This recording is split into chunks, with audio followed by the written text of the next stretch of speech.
존 F 케네디 대통령이 나사를 방문했을 때 유명한 일화가 있다. 복도에서 한 직원을 만나 그가 무엇을 하는지 물어보았는데 직원의 대답은 다음과 같았다. 대통령님, 저는 사람을 달에 보내는 일에 일조하고 있습니다. 언뜻 들으면 우주선 엔지니어나 과학자의 답변 같지만 사실 이 답변을 한 사람은 놀랍게도 총소부였다. 여러 직업군에서 어떤 사람이 성공할지 성공하지 못할지 간략하게 파악할 수 있는 매직 퀘스천이 있다. 그것은 바로 왜 그것을 하고 싶은가이다. 예일대학교 심리학과 에이미 교수에 따르면 이 질문에 특정 대답을 한 사람들이 성공의 확률이 더 높았다고 한다. 그렇다면 어떻게 대답한 사람들이 성공했을까? 연구팀은 답변을 크게 내적 동기와 외적 동기로 분류했다. 내적 동기는 내면에서 끌어오르는 의욕으로 외부 자극에 영향을 받지 않는 고유한 동기이다. 쉽게 말하면 내가 하고 싶어서, 내가 좋아해서 그냥 하는 것이다. 반면 외적 동기는 부자 되고 싶다, 인정받고 싶다와 같이 행동 자체에 얻는 즐거움보다는 어떤 목적을 달성하기 위해서 발생하는 동기다. 그런데 여기서 생길 수 있는 질문은 내적 동기와 외적 동기 중 하나만 가지는 사람이 있을까라는 것이다. 사실 내적 동기와 외적 동기는 혼재되어서 나타난다. 예를 들어서 봉사를 자발적으로 한다고 했을 때 다른 사람을 도우는 것 그 자체로도 기쁨을 얻겠지만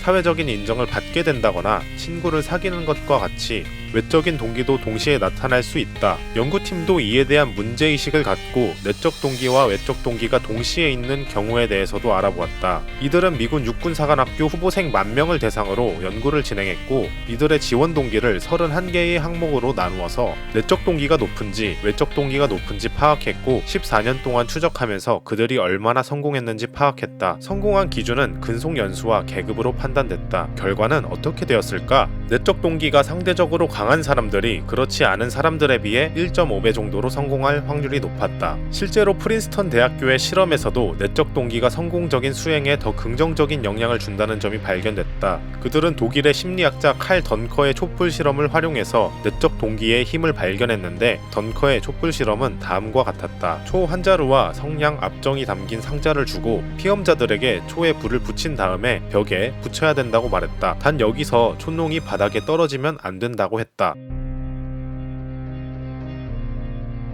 피험자들은 보통 10분 정도 여러가지 시도를 해보다가 결국 이 그림처럼 완성한다고 한다. 일단 첫 번째로 압정 상자를 비우고 상자 한 면에 압정을 박아 벽에 고정시킨 다음에 성냥으로 양초의 밑을 녹여 상자에 고정시키고 촛불을 켜면 완성이 되는 것이다. 여튼 프린스턴 대학교에서 이 집단을 두 그룹으로 나누어서 한 집단에는 문제 해결 시 금전적인 보상을 주었고 한 그룹에는 아무런 보상 없이 문제를 풀게 했다. 과연 결과는 어떻게 되었을까? 정말 놀랍게도 아무 보상 받지 않기로 한 그룹이 오히려 더 빨리 해법을 발견했다. 이후 40년간 비슷한 형태의 실험이 수없이 재현됐는데도 결과는 늘 같았다. 이유는 강한 외적 동기가 사람들의 시야를 좁게 만들고 생각을 굳게 만들어서 창의성 발휘에 제약이 된다는 것이다. 보상은 일반적으로 집중력을 높이지만 그 반대로 시야를 좁게 한다. 현대사회가 다원화되고 현대인들이 직면하는 문제들이 복잡해져 가기 때문에 사람들의 여유, 시야가 상당히 중요해졌다. 그렇기 때문에 강한 외적 동기를 가지고 있다면